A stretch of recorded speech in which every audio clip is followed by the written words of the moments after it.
नमस्कार बच्चों, आप सब कैसे हो। उम्मीद करती हूँ कि आप लोग लॉकडाउन का पालन करते हुए घर पर ही रहकर मन लगाकर पढ़ाई कर रहे होंगे। मेरी आप लोगों से रिक्वेस्ट है कि आप लोग प्रत्येक सब्जेक्ट को मन लगाकर पूरा समय दे करके अपने कोर्स को कंप्लीट करिए और आने वाले बोर्ड एग्ज़ाम्स का तैयारी अच्छी तरह से करिए। बच्चों, मैं डॉक्टर तबस्सुम जहाँ, गृह विज्ञान की शिक्षिका। आज मैं क्लास 10th का पहला लेसन वृद्धि एवं विकास पर आप लोगों के साथ चर्चा करने जा रही हूँ। आइए जानते हैं कि ये है क्या। शिशु की वृद्धि एवं विकास, इसका मैं सबसे पहले आप लोगों को परिचय देना चाहती हूँ कि ये शिशु में वृद्धि एवं विकास कैसे होता है। गर्भधारण यानी माँ अपने गर्भ में जैसे ही शिशु को धारण करती है उसके बाद से ही शिशु में वृद्धि तथा विकास शुरू हो जाता है। और दोनों शब्द, यहाँ दो शब्द मिलते हैं, वृद्धि एवं विकास।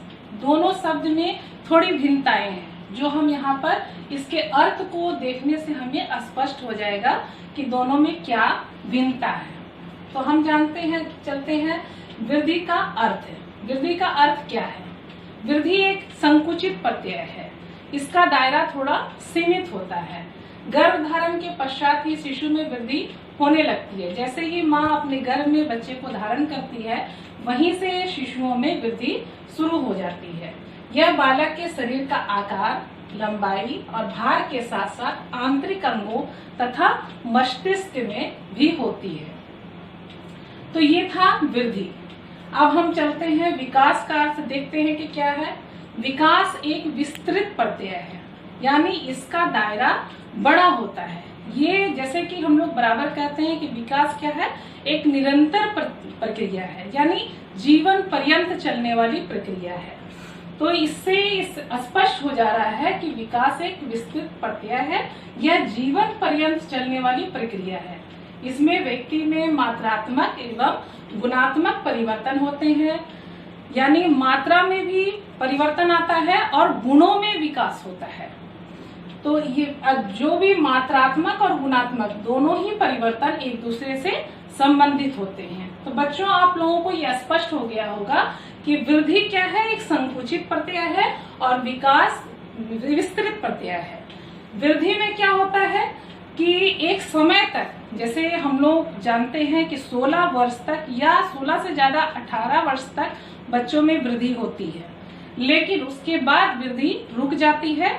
और विकास क्या है कि जीवन पर्यंत, जब तक जीवन है कुछ न कुछ हमारे गुणों में विकास होता रहता है, इसलिए इसको कहा जाता है कि ये जीवन पर्यंत चलने वाली प्रक्रिया है। यही थोड़ा सा अंतर है दोनों में। इससे हमको इसकी मीनिंग को देखने से, इसके अर्थ को देखने से यह स्पष्ट हो गया। अब हम चलते हैं इसकी परिभाषा की तरफ। विकास की परिभाषा दो विद्वानों द्वारा यहाँ पर मैंने प्रस्तुत किया है। पहला है हरलॉक, 1974 में इन्होंने इसको परिभाषित किया। अब यहाँ देखिए बच्चों, विकास का अर्थ गुणात्मक परिवर्तनों से है।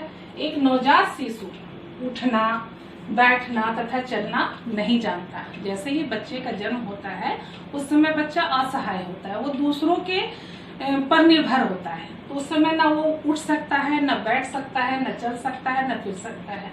परंतु जैसे जैसे उसका विकास होने लगता है वह सारी क्रियाएं करना सीख जाता है। बालक में विकास संबंधी सभी प्रगतिशील परिवर्तन एक दूसरे से संबंधित है, एक विकास दूसरे विकास से रिलेटेड है। यह स्पष्ट हो गया। अब आते हैं दूसरे वैज्ञानिक दिए हैं मुनरो। परिवर्तन श्रृंखला की वह व्यवस्था है। परिवर्तन क्या है? एक चेन है, श्रृंखला है, व्यवस्था है जिससे होकर बालक भ्रूणावस्था से लेकर के प्रौढ़ावस्था तक गुजरता है। भ्रूणावस्था किसे कहते हैं? जब बच्चा माँ के गर्भ में ठहरता है वो एक भ्रूण के आकार का होता है, उसका कोई आकार नहीं होता है, एक बीज के आकार का होता है। वहां से लेकर के वो प्रौढ़ावस्था तक आता है। यह प्रक्रिया विकास के नाम से जानी जाती है। तो अब हम लोग इससे भली भांति परिचित हो गए कि शिशु में वृद्धि एवं विकास क्या है और कैसे होती है।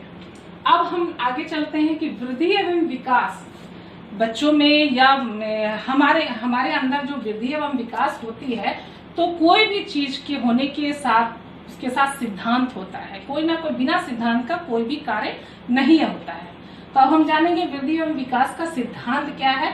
यहाँ पर हमने आप लोगों को 8 सिद्धांत दिखाए हैं, जिसको बारी बारी से मैं एक्सप्लेन करूंगी, आपको समझाने का प्रयास करूंगी। विकास एक निरंतर प्रक्रिया है। यह कुछ सिद्धांतों के अनुरूप होता है। कुछ न कुछ सिद्धांत है, इन्हीं सिद्धांतों के आधार पर ही विकास होता है। यह सिद्धांत इस प्रकार है। पहला है, विकास अवस्था अनुसार अग्रसर होता है। यानी बच्चों में विकास की कई अवस्थाएं होती हैं। बच्चा कई अवस्थाओं से होकर गुजरता है। जैसा कि हमने यहाँ भी आप लोगों के सामने चर्चा किया कि भ्रूणावस्था से लेकर के प्रौढ़ावस्था तक बच्चा जाता है। तो ये सभी अवस्थाएं होती हैं। मैं आप लोगों के सामने थोड़ा डिटेल करना चाहती हूँ। जैसे बच्चा जन्म लेता है तो शैशवावस्था होता है, फिर बाल्यावस्था होता है, फिर किशोरावस्था होता है, फिर प्रौढ़ावस्था होता है, उसके बाद वृद्धावस्था होता है। तो इन अवस्थाओं से होकर के बच्चा विकास करते करते करते करते यहाँ तक पहुँचता है। अब है दूसरा, परिपक्वता और अधिगम के परिणाम से विकास होता है। विकास का सिद्धांत दूसरा क्या है? परिपक्वता और अधिगम। यानी ये दोनों ही बच्चे के विकास में बराबर की भागीदारी है। अगर हम ये कहें कि परिपक्वता ज्यादा महत्वपूर्ण है या अधिगम ज्यादा महत्वपूर्ण है, तो ये उचित नहीं होगा। दोनों ही बच्चों के विकास के लिए उतना ही महत्वपूर्ण है। अब हम लोग जानेंगे कि परिपक्वता है क्या। ये कहाँ से आता है? ये बच्चों को वंशानुक्रम से प्राप्त होता है, अपने वंश से प्राप्त होता है। बच्चा वंशानुक्रम से परिपक्वता हासिल करता है और परिपक्वता जैसे जैसे बच्चों में आती है वैसे उसका अधिगम की क्षमता भी बढ़ती जाती है। अब आते हैं हम लोग थर्ड पॉइंट पर, विकास प्रतिमानों की भविष्यवाणी है। बच्चों के क्रियात्मक विकास की कुछ ऐसी अवस्थाएं हैं जिनके बारे में हम भविष्यवाणी कर सकते हैं। जैसे कि 4 महीने का शिशु अगर उसके सामने कोई रंगीन खिलौना हम दिखलाते हैं तो वो उसे पकड़ने की ललक दिखा सकता है, पकड़ नहीं सकता। उसी तरह से 6 माह का बच्चा उस खिलौने को मजे से पकड़ सकता है और 9 महीना का बच्चा उसे लेकर के खेल सकता है। इसी तरह से अगर कोई छोटा बच्चा है तो उसको देख करके हम भविष्यवाणी कर सकते हैं कि उसका वजन क्या होगा, उसका आकार क्या होगा और उसके अंदर कितनी ताकत होगी। तो इससे स्पष्ट हो जा रहा है कि विकास प्रतिमानों की भविष्यवाणी है। अब हम आते हैं चौथे पॉइंट पर, विकास का निश्चित क्रम होता है। इसके संबंध में विशेषज्ञों ने शारीरिक विकास के 2 निश्चित क्रम माने हैं। पहला मस्तकाधोन्मुखी और दूसरा निकटस्थ का क्रम। तो अब इसके अंतर्गत हम देखते हैं कि मस्तकाधोन्मुखी में बच्चों का विकास मस्तिष्क से शुरू होकर पैरों तक जाता है। जैसे बच्चा पहले सिर उठाना सीखता है, सिर उठाता है, उसके बाद धड़ को उठाता है, उसके बाद पैरों के बल रेंगते हुए वो चलना और खड़ा होना सीखता है। इस तरह से इसका विकास होता है। और दूसरा है निकटस्थ क्रम। इसके अंतर्गत क्या होता है, सुषुम्ना नाड़ी के आसपास का जो एरिया होता है वहां से विकास शुरू होकर के उसके बाद बाहरी अंगों में होता है। इसके अंतर्गत कैसे होता है कि बाहर का जैसे हाथों और पैरों की उंगलियों का जो मतलब क्रियाशीलता होती है वो अंत में आती है, अंत में होती है। अब हम आते हैं 5वां, विकास सामान्य से विशिष्ट की ओर होते हैं। जैसे बच्चों का विकास क्या होता है, शुरू में सामान्य होता है, उसके बाद धीरे धीरे धीरे धीरे उसमें विकास होते होते वो विशिष्ट की ओर जाता है। जैसे कोई भी बच्चा सामान्य ढंग से चलना फिरना सीखता है और उसके बाद उसके अंदर जैसे जैसे परिपक्वता आती है वैसे वैसे उसमें क्या होता है कि विशिष्टता आती है। जैसे कोई भी बच्चा सामान्य रूप से बड़ा होता है, खेलता है, कूदता है, पढ़ता है, लिखता है, लेकिन वो अपनी वंशानुक्रम से जो उसे गुण प्राप्त होता है और जिस पर्यावरण में वो पलता बढ़ता है उसके बाद वो एक विशिष्ट व्यक्ति बनता है। जैसे कि कोई बच्चा पढ़ने के बाद डॉक्टर बनता है, कुछ बच्चे इंजीनियर बनते हैं, कुछ बच्चे बिजनेसमैन बनते हैं। तो इस तरह से वो सामान्य से विशिष्ट की ओर जाते हैं। छठा है विकास के प्रतिमानों में स्थिरता होती है। तो इसके अंतर्गत मैं ये बताना चाहती हूँ कि जैसे बच्चा विकास करता है या बच्चों में परिवर्तन आता है, तो जैसे आप देखे होंगे कि जो बच्चा एक निश्चित आयु में अगर तेजी से विकास कर रहा है या उसकी लंबाई बढ़ रही है तो वो आगे चल के भी लंबा ही निकलता है। और जो बच्चे इसी तरह से मानसिक विकास में भी होता है, एक निश्चित आयु में अगर कोई बच्चा बहुत ज्यादा तेज है तो वो बच्चा आगे चल के भी तेज ही होता है। तो अब हम लोग अगला पॉइंट पर आते हैं, संतुलन और असंतुलन की परावस्थाएं। तो ये भी अवस्था बच्चों के विकास में आती है। ये भी एक सिद्धांत है कि जैसे बच्चों में संतुलन की स्थिति कभी होती है, कभी असंतुलन की स्थिति होती है। अगर बच्चे में संतुलन की स्थिति है तो वो बच्चा अपनी जिंदगी बहुत अच्छे ढंग से जी लेता है और जितनी भी जीवन की जितनी भी मोड़ आते हैं उनको बाखूबी वो बहुत अच्छे ढंग से जीता है और बहुत अच्छे ढंग से उसको अपने अंदर आत्मसात करता है। और बहुत बच्चों में क्या होता है कि असंतुलन की स्थिति उत्पन्न हो जाती है।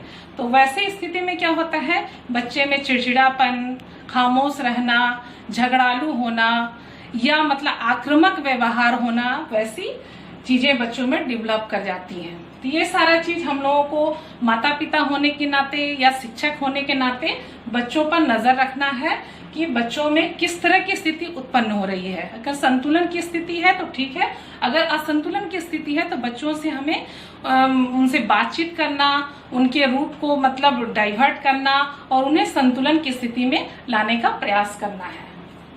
अब सबसे अंतिम है सिद्धांत, विकास एक निरंतर प्रक्रिया है। जैसे कि हम लोग शुरू से ही पढ़ते हुए आ रहे हैं, जानते हुए आ रहे हैं कि विकास क्या है, निरंतर प्रक्रिया है। ये सतत चलने वाली, जीवन पर्यंत चलने वाली प्रक्रिया है। इसमें क्या होता है कि बच्चा जैसे ही जन्म लेता है उस समय से जो उसमें गुणों में विकास होता है वो अब उसके जीवन पर्यंत यानी मृत्यु के पहले तक उसमें कुछ न कुछ गुणों का विकास होता रहता है। तो ये सारे सिद्धांत हैं कि जो हमारी वृद्धि और विकास को प्रभावित करते हैं। वृद्धि एवं विकास के सिद्धांत है, इसी के आधार पर हमारा वृद्धि एवं विकास होता है। उम्मीद करती हूँ बच्चों कि आज का सेशन आप लोगों को पसंद आया होगा। अगर इससे संबंधित अगर किसी भी तरह का प्रश्न है आपके मन में तो आप कमेंट बॉक्स में जा करके सवाल कर सकते हैं और मेरे चैनल को लाइक करिए, शेयर करिए और सब्सक्राइब करिए। धन्यवाद।